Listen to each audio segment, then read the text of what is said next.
Independent గా పోటీ చేసి ఓట్లు చీల్చడం ఇష్టం లేకని వైసీపీలో చేరినట్లు భూమా కిషోర్ రెడ్డి తెలిపారు. తన ఓట్ల చీల్చడం వల్ల అఖిలప్రియ లాంటి క్రిమినల్ గెలిస్తే ఆలకెట్టలో మరో 50 ఏళ్లు వెనక్కి వెళ్లిపోతుందని, ఆలకెట్టలో పొరపాట్లు ఉన్న అఖిలప్రియ గెలిస్తే ఫ్యాక్షనిజం మళ్లీ పునరుద్ధరించుకుంటుందని అన్నారు. ఇక సీఎం జగన్ చేస్తున్న ప్రతి పోరాట పటిమ చూసే వైసీపీలో చేరనని అన్నారు.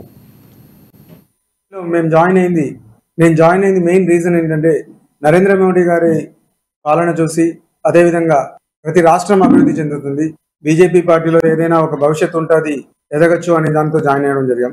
కానీ ఇక్కడ చూస్తే రాష్ట్ర బీజేపీ పరిస్థితి పొత్తుల కోసం పాకులాడడం తప్ప కార్యకర్తలకు ఒక భరోసా ఇచ్చే పరిస్థితి లేదు. నాయకులు అసలు రేపు ఎలక్షన్స్ లో మేము నిలబడుతున్నామా నిలబడట్లేదా అనే పరిస్థితి వచ్చేసింది. కనీసం కార్యకర్తలు ఒక చిన్న చిన్న పనులు అడుగుతున్నా కూడా చేయలేని పరిస్థితి. అధికార పార్టీ కేంద్రంలో అధికారంలో ఉన్న పార్టీ కూడా ఒక చిన్న చిన్న పనులు కూడా చేయలేని పరిస్థితి.